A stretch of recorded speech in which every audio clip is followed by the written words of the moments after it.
22 was never solved. I'm dying. Hear how Marsha's life and legacy reshaped our world. Just get your heart ready.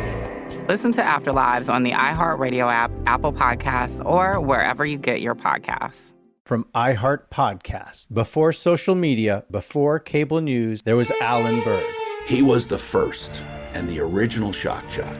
That scratchy, irreverent kind of way of talking to people and telling them that you're an idiot and I'm going to hang up on you. This is Live Wire, the loud life and shocking murder of Alan Berg. And he pointed to the Denver phone book and said, well, there are probably 2 million suspects. Listen on the iHeartRadio app, Apple Podcasts, or wherever you get your podcasts. Did it occur to you that he'd charmed you in any way? Yes, it did. But he was a charming man. It looks like the ingredients of a really grand spy story. Yeah. Because this ties together the Cold War with the new one. I often ask myself now, did I know the true Jan at all? Listen to Hot Money, Agent of Chaos on the iHeartRadio app, Apple Podcasts, or wherever you get your podcasts. This is an iHeart podcast.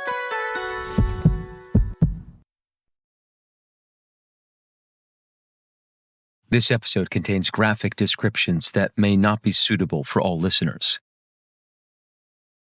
On the morning of October 2nd, 2012, Steve Williams was driving through the desert on his way to work. He was on Highway 14, a barren stretch of road just north of Rosamond, California. My shift hadn't quite started yet, or it was just about to start, and it was a crisp, cool morning. Steve Williams was a police sergeant in Kern County, about 100 miles north of L.A. A third of Kern is covered by the Mojave Desert, an expanse of sun-bleached land, spindly Joshua trees, and scrubby brush. It was early in the morning, around 7 a.m. I think there was just a little bit of light cloud cover, and I remember that the sun, I don't think it had quite hit the horizon yet, and so that it was light, but not bright. In the half-light of dawn, something caught the sergeant's eye. A figure standing by the side of the road. It was a woman, mid-40s, blonde hair, yoga pants, but something wasn't right. It was miles to the nearest town, and as he drove closer, Sergeant Williams noticed that she was barefoot and had a blindfold pushed up on her forehead. I initially thought she was holding something behind her back because I could see what looked like plastic coming out from both sides of her. And then as I passed her, I got close enough to identify that it was zip ties. Her hands were bound behind her back. Sergeant Williams made a U-turn and pulled up next to her. As he got closer, he noticed some more strange details. She was covered in dust, and she had a small knife clasped in her zip-tied hands. She seemed calm and in control of herself. She spoke urgently but clearly. Her name was Mary. She had been kidnapped from her home along with her friend. The friend had been badly hurt. She gestured to the desert away from the road. "That's where my friend is. Please hurry." At that point, I immediately knew that it was going to be a long day. Sergeant Williams cut off Mary's zip ties, put her in his car, and called for backup. Charles Rose Denver 1, 1014 with the female and the additional male. Outstanding.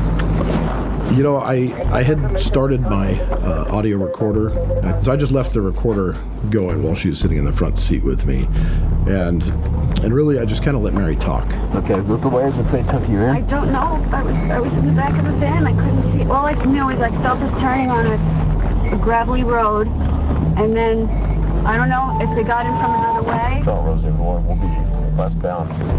With the woman, Mary, guiding him, Sergeant Williams turned off the main road and onto a barely marked gravel path leading into the hills. You gotta get him fast, please.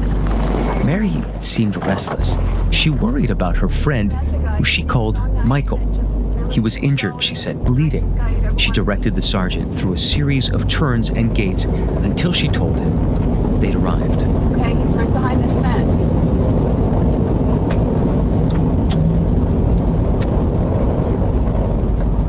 out, officer. Okay, hang on. How far down is he? Mary wanted to get out, but Sergeant Williams couldn't see anything. Mary said, "It's close, walking distance." It was as though she couldn't wait any longer.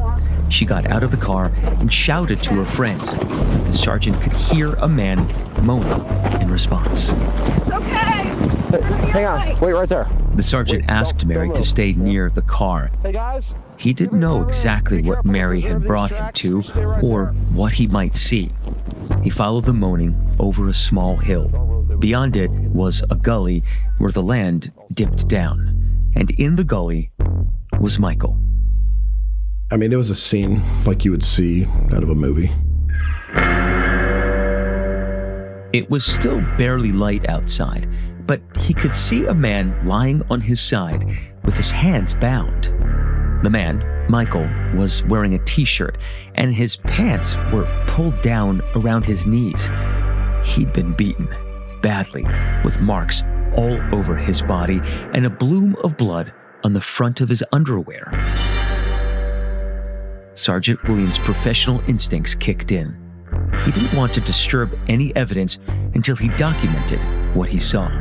He had a camera and began capturing the details, the injuries, the zip ties, the tracks in the dirt. Soon, a California Highway Patrol officer who had heard Sergeant Williams' call for backup carefully approached Michael.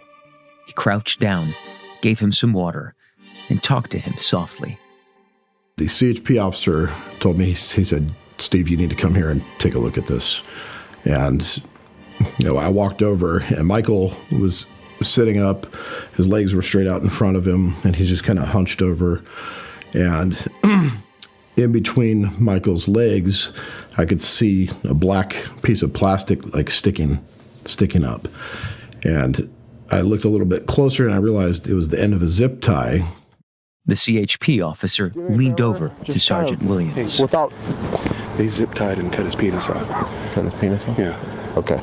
I'm leaving the zip tie on because it might be keeping him from bleeding out. Okay. What had taken place is the suspects had taken a zip tie and wrapped it around the base of the penis as far down as they could get. And just above the zip tie, they'd cut his penis off. Reality hit Sergeant Williams. This was the aftermath of a crime so brutal that he had never seen anything like it before. You just take a deep breath. To this day, I still can't quite wrap my head around it. This case horrified investigators. It was so cruel, so shocking, and it drew them into a nearly decade-long game of cat and mouse with their suspect. A game that started at dawn in the desert and took investigators around the world to catch their man. I'm Matt Gutman, ABC News chief national correspondent, and I've been following this story for years. And for a long time, all I knew about the person at the epicenter of this case, the so-called mastermind of it all, was the trail of destruction he left in his wake. That is, until I tracked him down and spoke to him myself. From ABC News, this is Devil in the Desert. And in this episode, we're going to go back to the very beginning, the night of the crime. We'll return to the hours before Sergeant Williams found Mary by the roadside and replay them to try to understand the big questions of the case as they first appeared to investigators. This is episode 1, Cat and Mouse.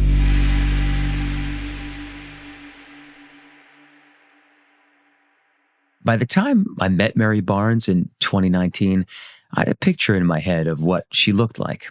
It was based on the pictures of her at the crime scene, a small woman with messy blonde hair and dusty yoga pants. 7 years after the attack, Mary had agreed to talk to me about what happened to her and help me understand, how does a person end up zip-tied by the side of the road in the desert? But when I met her, Mary looked polished and put together, very different than she had in those crime scene photographs. Now picture how I must have looked to the people driving by. It's very early in the morning. I have my blindfold pushed up like this. My hands are zip tied behind me, and I have a zip tie sticking out from my ankle. And I'm screaming, "Somebody please help! Somebody stop! Somebody please help!" Mary's version of what happened is important. It helps us understand the story, but also, although there are 2 victims in this crime, you'll only hear from her. We'll also only refer to the second victim by his first name, Michael. And there's one particular part of this story that amazes me. In the audio recorded that morning, you can hear the urgency in Mary's voice, her desperation to get help for Michael. But at the time, she barely knew him. So how long had you been living in this house with this roommate? Let's see. I pretty much moved in Saturday, and then Sunday I brought my last bag over, and he was around in the afternoon, so we got a chance to have a little chat, and he was just a super nice guy. Monday night, the incident happened. So you were there basically 3 days. Yes. The house that Mary had just moved into was in Newport Beach, over 100 miles from where she was found in the desert. She just moved to California. Only a few weeks earlier, she'd been living in Florida when an old friend visited her and invited her to come out west to see if she'd be interested in living there. Mary had been working as a makeup artist in Miami, and she said she felt ready for a change. I thought, well, I've got nothing to lose. So I went out. It was beautiful.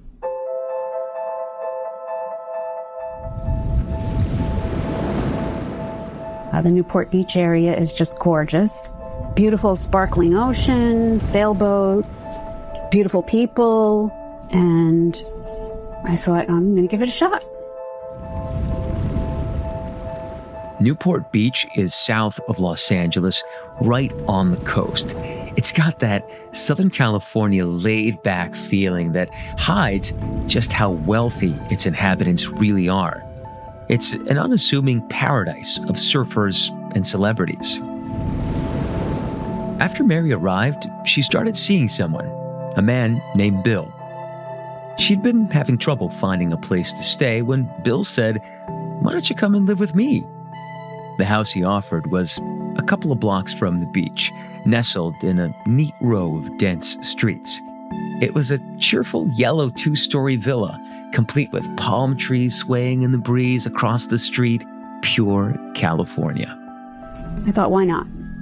What's the worst that could happen? Bill's bedroom was a big master suite upstairs with its own bathroom. His roommate was Michael, whose bedroom was just down the hall. Michael was younger than Mary, in his 20s. And on Monday, October 1st, 2012, 2 days after Mary moved in, he had friends over. But Mary wasn't feeling social. In fact, she was exhausted. New job, new house, new boyfriend. She needed space. I grabbed some takeout on the way home. I just said hi as I walked past. I just went up to my room, ate up there in bed, watching TV. When Mary got to her room, she noticed that her bedroom door, which had been locked, was now open. Someone had used her ensuite bathroom. There was a roll of empty toilet paper in the holder, which she knew she hadn't left behind before work. But Bill was away on business, so it couldn't have been him. She decided it wasn't worth going back downstairs to mention to Michael, so she put it out of her mind and spent a quiet evening in her room. I just remember going to bed around 10:30, and the house was very quiet. Michael had fallen asleep on the couch in his room. He lay in the darkness, peacefully sleeping, while Mary clicked off her light and went to sleep. The next thing I remember is feeling something cold and metallic pressed against the back of my neck. That's what woke me up. And it was the barrel of a pistol. And right away, a man climbed up next to me in the bed and leaned down next to my ear and whispered into my ear, "Don't worry, this is not about you." With Mary lying on her stomach, the man zip-tied her hands behind her back and bound her feet together. He taped her mouth closed and put a blindfold over her eyes. Completely helpless, she could do nothing but lie there, listening, thinking. "This is not about you," he said. "What does that even mean? Does that make you more protected or more expendable?" She could hear sounds from other parts of the house, sounds of fists meeting flesh and someone crying out. It sounded like it was coming from Michael's room. Mary felt herself being dragged from her bedroom and taken downstairs. Then she heard something else, something heavy being dragged down the stairs behind her, thudding on every step. Later, investigators learned that Michael was woken up where he had fallen asleep on the couch by being hit in the face with the butt of a sawed-off shotgun. He was then beaten in his bedroom.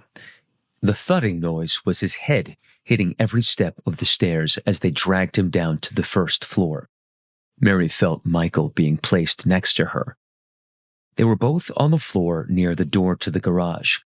She could make out that there were 3 men, the one who had woken her up, a ringleader who did all the talking, and the other who barely spoke. Mary remembered a statistic she had once heard, that if you are kidnapped and the kidnappers manage to force you into a car and put distance between you and safety, your chances of survival plummet. And all I could think about was, I hope they don't take us. But then Mary heard an engine and car doors opening. Mary and Michael were lifted into the back of a van. 2 of the men, including the one in charge, stayed in the back while the 3rd man drove. The doors closed and the van left the garage. After a few turns, Mary could feel the smooth rhythm of the highway beneath them. Almost as soon as they left, the beatings started. They punched Michael and hit him with a rubber hose. Mary could hear every painful thump and Michael's moaning in response. I was listening very hard because that was all I had, and thinking, if I survive this, I want to be able to tell detectives something that can help them. As she listened, she noticed that the ringleader, the one that talked the most, seemed to be putting on an accent. She said it sounded like he was pretending to be a Mexican gang member. Which would have been ludicrous if we weren't in the situation we were in. Like comedically bad? Comedically bad. Like he clearly knew no Spanish, or maybe 3 words. The man told Michael that he knew he had money buried in the desert. $1 million. And I'm lying there thinking, what the hell? From what little Mary knew of Michael, he didn't seem like a guy who had that kind of money, or these kinds of enemies. Mary thought of him as a nice guy, a big teddy bear, she called him. One thing Mary did know about Michael was his job. He ran a medical marijuana dispensary in Newport. It was all legal and above board. The strange thing was, their attackers kept mentioning it. He was taking my roommate because he didn't like the dispensary and they were cutting into his business. And he was going to teach him, his patron wanted to teach him a lesson. They kept ripping off his gag and asking him over and over, where's the money? Michael wasn't meeting their demands, and as they drove on, their methods grew nastier. Mary could hear a clicking sound and realized they were tasing him. Later, she found out they were also burning his skin with a blowtorch. He kept saying, I don't have $1 million. He said, I have $100,000 in a safety deposit box. I can get it for you tomorrow. What did they say? Not good enough. The guy was like, he had this very taunting nasty tone to his voice the entire time. Mary tried to stay calm and hopeful. She prayed and meditated. She thought about her sister going through a divorce and her nieces that needed her to be around for them. But she was worried about Michael. It had been hours, and she wondered how much pain a human being could endure.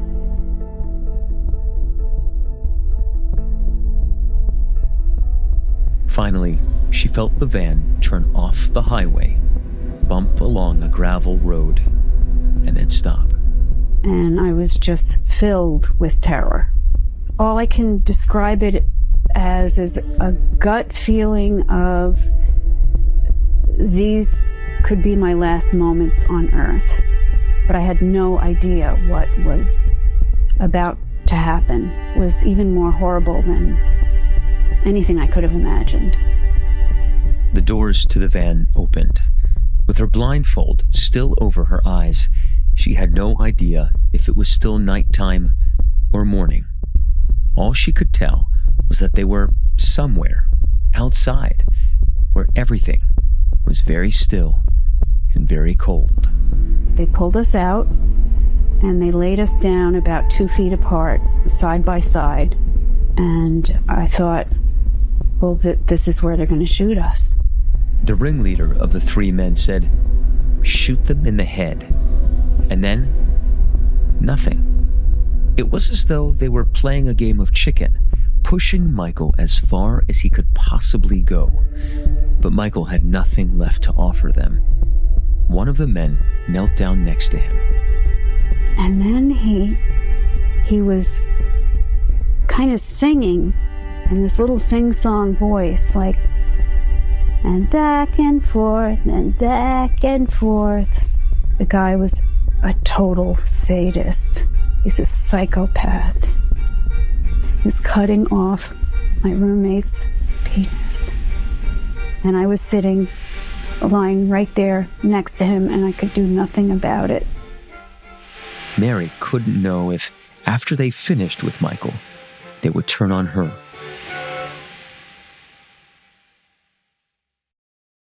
From Marvel Television, I'm executive producer Ryan Coogler. Y'all calling me crazy? I want to build something iconic. Experience the 6-episode event. That iron suit is the ultimate display of power. I'm going to take it. Absolutely not.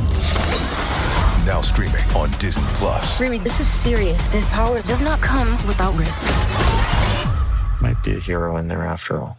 Marvel Television's Ironheart, now streaming only on Disney+. Sitting down with Barbara Walters. I know you don't want to talk about guys, and I won't push it, but how are you going to find anybody? No one ever got out totally unscathed. You don't really act. You don't sing. You don't have any, forgive me, any talent.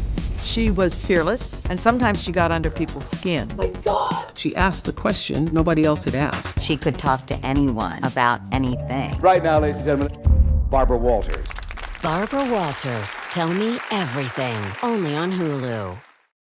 Paradise is back. It's finally here. In a new location, Costa Rica. There will be adventure, drama, and romance. All gas, no brakes. That's my vibe. Ready to find some love. But it wouldn't be paradise without surprises along the way. These kids need to learn. That's right. Your favorite Golden alums are crashing the beach. We bring in a party, baby. Bachelor in Paradise premieres Monday, July 7th at 8/7 Central on ABC and stream on Hulu. There's probably one really true thing about restaurants. You are never alone. FX presents The Bear. How do we keep this place open? We're gonna figure it out. I'm fired up, ready to go. Showtime! The acclaimed series returns. Our flower budget is crazy. I blame my elegance. Sometimes your work family is part of your family. If you're lucky. FX's The Bear. All episodes now streaming on Hulu.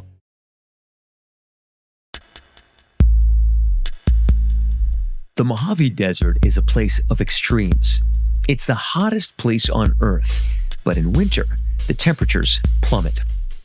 And it's not just the elements that are dangerous. This desert has been a repository for bodies.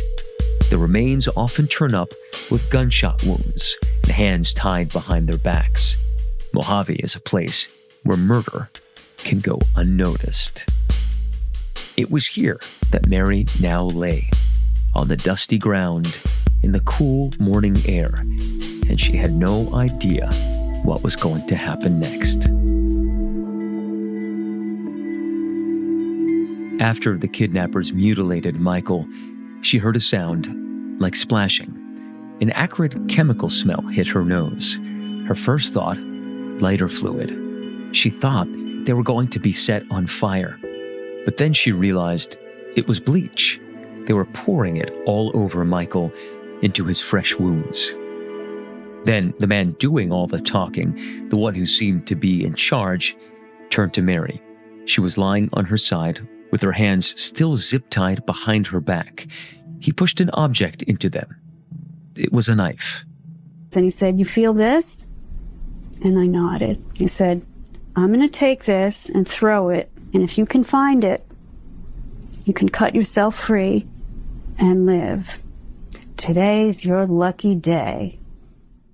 The man told her to count to 100. He said he would know if she didn't before she was allowed to move. Then they left. Mary didn't count to 100. She waited until she could barely hear the van's wheels crunching on the gravel, and then she wriggled around. If she couldn't find the knife and free herself, there was a real risk that neither she nor Michael would survive. I sat up. I pushed my blindfold up with my knees so I could see. The sun was just before sunrise, so there was just enough light that I could see it glinting on the knife.